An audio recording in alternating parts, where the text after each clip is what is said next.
これね、相手にじゃないんだよね。自分が納得してない。一番大切なのは思ってあげることを忘れないこと、でね、その人の思い出を楽しい思い出で埋め尽くしてあげること。見えないものほどつながりがしっかりしなきゃ薄れて消えちゃうと。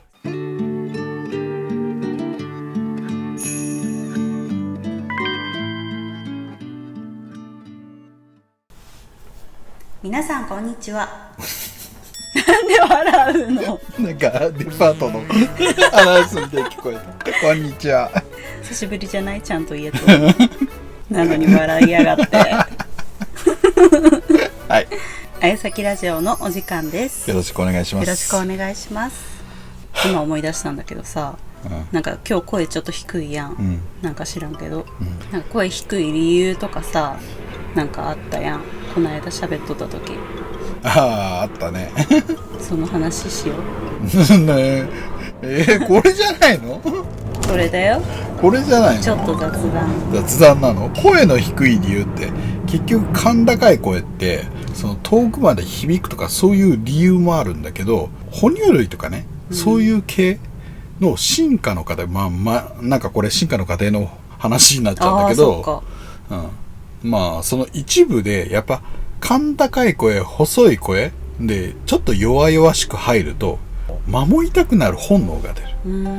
あと原理的な見た目な原理的なことを言うと、猫とかさ、赤ちゃんってさ、黒目が大きくてクリッとしててすごい可愛らしく見える。そうすると守ってあげたいっていう母性不性が出るので、それを出すため。そう本能的に無意識にで、進化の過程で力に頼って進化する人はやっぱ筋肉だとか喉が出て、その太くなると威圧、ライオンとか脅すような声になる、ね、力の過程に走ってくる。でも守ってもらう力じゃなくって統率をして私を守ってくださいねっていう、その代わりあなたたちを癒してあげますよ、奉仕しますよっていう家庭の進化を選んだ方は声が細くて顔が小さくて、その発する音が甲高かったり可愛らしい声だったり母性本能をくすぐるような声になるっていう。野良猫と家猫の違い。まあそうなるよね。でもあれは意図的に変えてるよね、本人は。柔軟性が強いから両方出せるよねっていう。だから両極端になるとどっちかになるけど、猫みたいにああいう風に器用になると両方出せるよねって。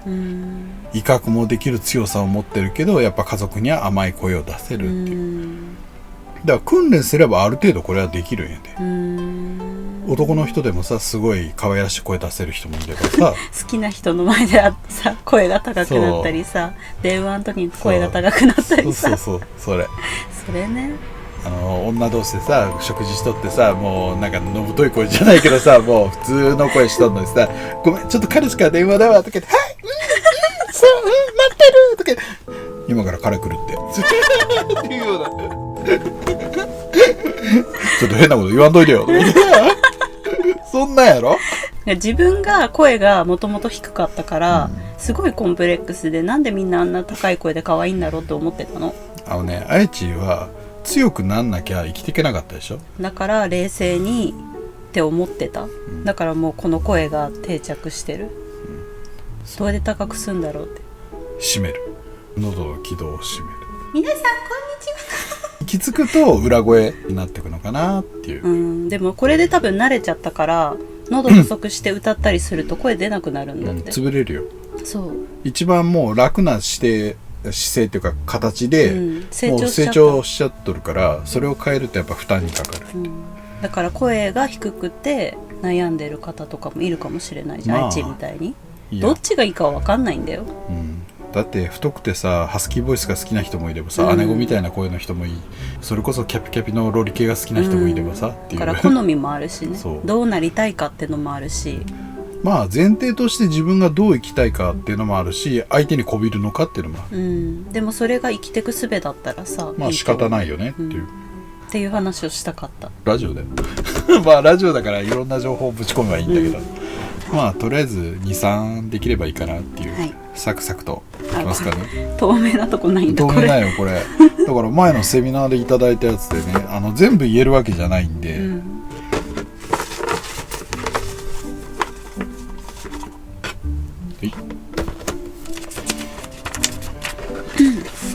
年齢も言った方がいい？ねえ、ま一応書いてあったからさ。何代？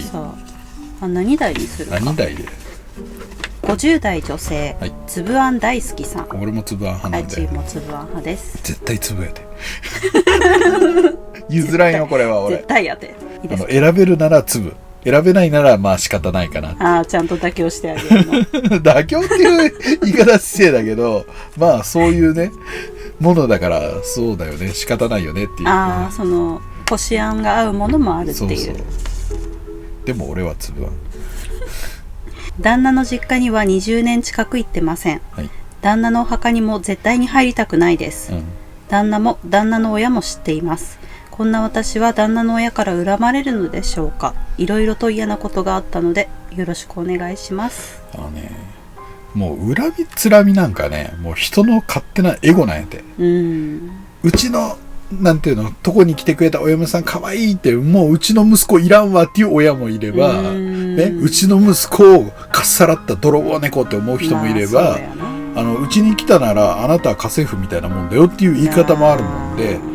だからもうイメージ悪いんだよね。だから恨まれるどうのこうのじゃなくて、もう相手の人間性やでこれ。そうやね。それに自分が媚びへつらうと自分はおかしくなってくよって。だから20年戻らんだけど別にいいんじゃねえと思ってる。俺の嫌いな言葉いろんなところで言ってるけど、普通はとか世間体はとかね、それすっごい嫌いなんやで、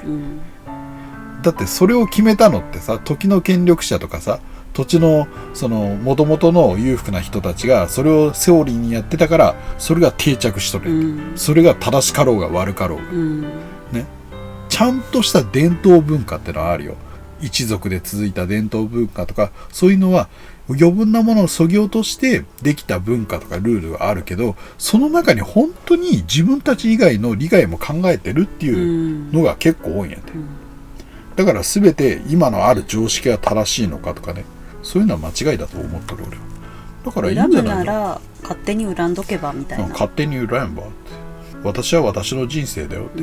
あなたの家族の奴隷じゃないんだよって、私の愛した、まあ結婚してから愛しとるっていう言葉を使うけど、愛したのは旦那さんであってあなたの家族ではないんですよって、間接的に愛したかもしれないけどっていうのはあるよ。でもこの状態では絶対ないよね、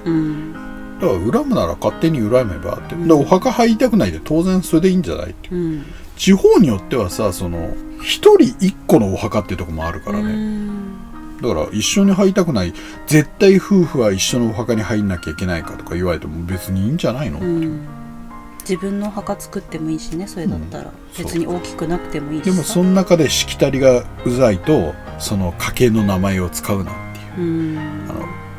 うちの家系ってね結構古い家系でね、その土地柄的にも有名な家系なんやで、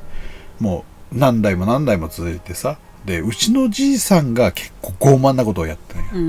ね、なんかあると口は出すし余分なことやるっていう、でつっついてうちが当主なんだから黙っとけよみたいなことをやっとるもんで、結構氏子っていうか、その檀家っていうなんて言うんだろう、うちの一族がトップで、そういう下の一族がいて、結構じいさん恨まれとるんやで、もう致命的だったのが、その分家の人がうちの家系の名前を使うやん、何々家っていう、ね、それ当たり前じゃん、そしたらじいさんがなんで俺の許可を取らずに勝手に使ったんだって言ってブチ切れて、そのお墓を建てた当日に坊さんいてみんないる中でブチ切れたんだよ。そういうむちゃくちゃで厄介な人はいるよっていう、それがなければ別に勝手に自分のお墓作ればいいし、お墓いらんっていうのも全然いいんじゃないのって俺は思ってる。まああのじいさんのね、まあ身内のことやけどひどかったねあれはだってね、なんか自分の身内の恥をさらす言い方だけど、本当にトップにいた状態で親戚一同がいてお墓建てして、そこで晒すように折檻じゃねえわ、なんだ言葉説教したっていうここおかしくない？一番嫌なやつやね。そうお客さんの前で怒るとかさ、だからそういう人もいるよと。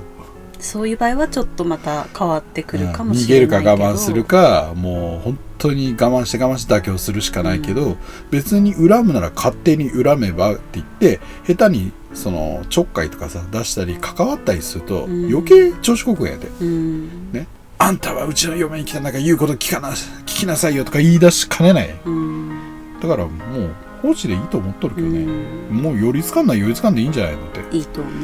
あえて言うなら、まあ、最低限葬式ぐらいは出たりって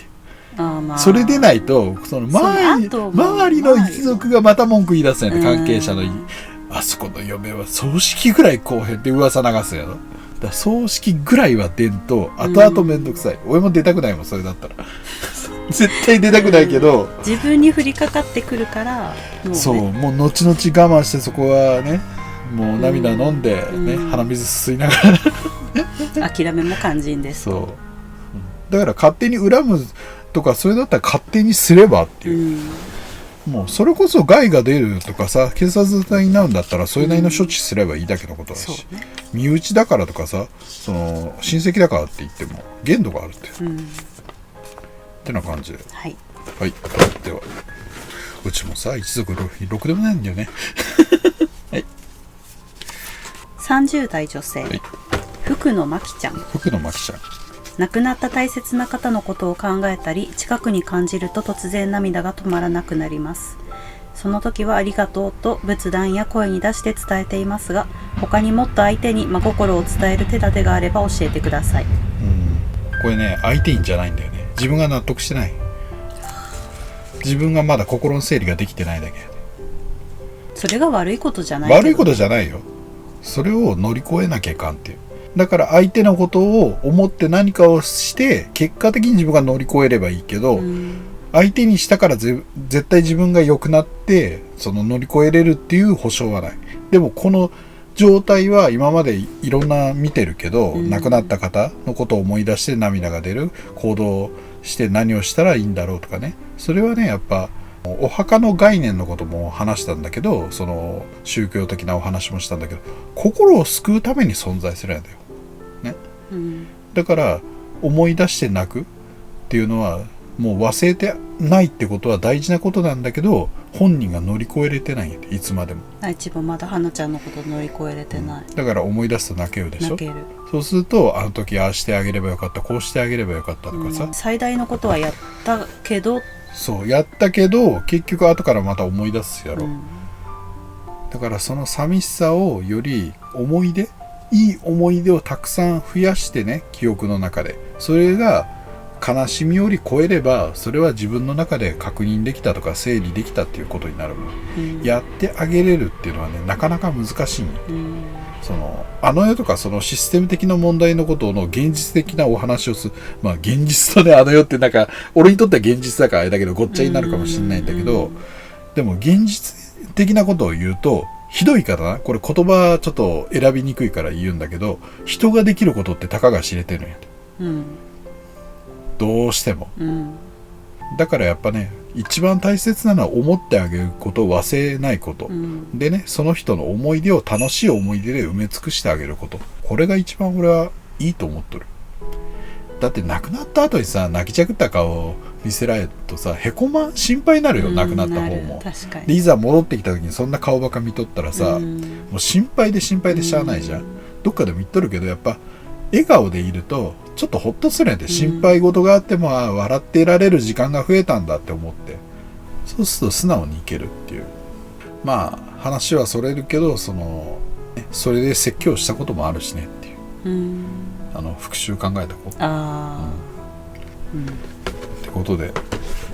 やってあげれることはやっぱちょっと楽しい思い出をちゃんといっぱい思い出して忘れないっていうことかなっていう。一番大切だねそれが。そう見えないものほどつながりがしっかりしなきゃ薄れてね、消えちゃうと。それが見えたらねまた変わってくるんだろうけど、よしですか。はい、じゃあラスト1枚いきますか。30代女性、チータさん。走れんチーターさん。違うチーターピーターピーターパンいやゲーム用語でチーターっておるやんで。そういうことね。守護様は普段私の声は聞こえているのでしょうか。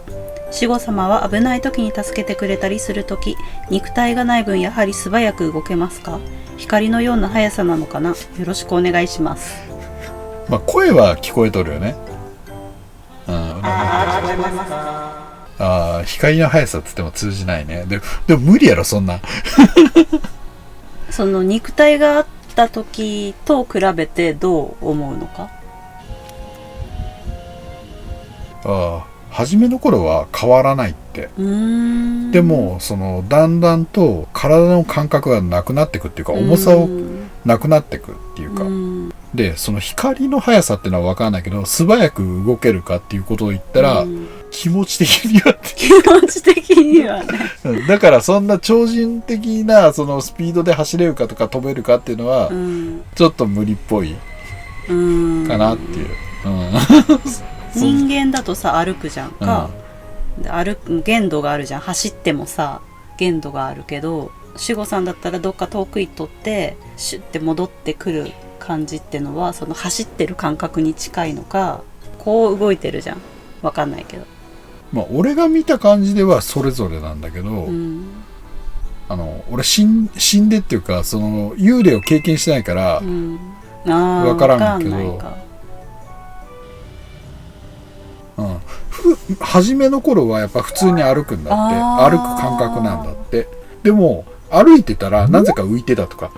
なるほど。でそれが長年積み重ねて、なんとなく飛ぶような浮くようなことはだけど、飛ぶって言い方はしないよね。浮くっていう、ね、浮くなんだ。浮くような感じってい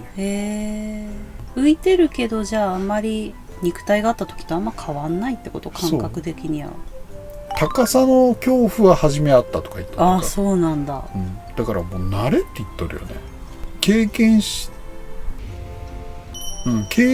ての慣れって言っとるよね。初めは人間と変わんないと。でもある時になぜか浮き出した、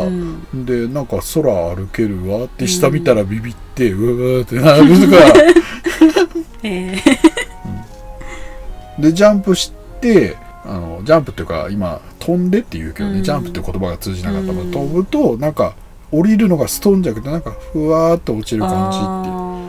て。でそれをなんかいろいろやって、なんか空を泳ぐみたいな感じで動くことはできるっつってる。だからヒューって飛ぶっていうより、なんか泳いでるっていう感じらしいよ、空を。じゃあ空中でずっととどまってるとかは難しいってこと？慣れたっつっとるけど、やっぱだからやっぱ感覚なんだよね。なるほど、らしいですよ、経験則的に言わせると。そっか、だって展開でもさ、空を飛ぶみたいな感覚ってさ、術式で飛んでるわけじゃん。だからなんか魔法みたいに飛ぶとかそういうことじゃないじゃん。あれはちょっと違うかなっていう。だからみんな変わんないんだよね。動物も羽があるから飛べるわけじゃん。だから展開もちょっと変わるけど、術式で飛ぶっつっても個性があるから、風で飛ぶのか、大気で圧縮させて飛ぶのか、それとも炎の熱風で飛ぶのかとかね、全然その得意分野によって変わるもんで、アニメとかさ、そういうのでただ単にこれ飛ぶとかさ、あれはないんやで、展開でも。複雑なんだよね、もっと。ってことは守護さんは冷風で飛んでるってことですか？冷風が通じないから。でもそういう、だから今言ったらちょっと言い方を変えて言ったら、よくわからんもんで押し流されることある。だからそれ多分冷風のことだよね。人間でも風でね、肉体がないもんでダイレクトで受けるもんで流されることはあるっていう。なるほど。ってな感じで答えになったかな。はい。だからこういうのはやっぱ経験した人に聞かんとわからん。死んでないから。でも声はやっぱり思いを込めて伝える方が聞き取りやすいんだよね。前もそうだったじゃん。適当になんかさ言ったら聞こえにくいって言ってたし、っていう感じで言っとったからね。だから独り言でも思いが強いと聞こえるっていう。だから常に 100% 聞こえるかっつったら、その受け手と出し手にもよる。受ける方ね、守護様が弱いと聞こえにくいし、受ける方が強いと出す方が弱くても強くてもちゃんと聞こえるとかね。地位はどう？その人間、人と喋るときに信念がない人の言葉って聞き取りにくいとかない？聞き取りにくいんじゃなくて理解できない。言葉としては聞こえてるけど、その真意を聞こうとするから。だからさこうやって読んでる時もさ自分が理解しながら読むようにしとるんだけど、そうじゃなくてなんか適当に地位に言う時ってなんか伝わってない感じがするん伝わってない。だから単なる言葉の羅列にしか思わない。だからやっぱり人対人でも思いを込めて伝えるのは大事だよねっていう、ってな感じで、本日は終了でございます。はい、ありがとうございます。ありがとうございます。いいところさらっとではお疲れ様です。お疲れ様です。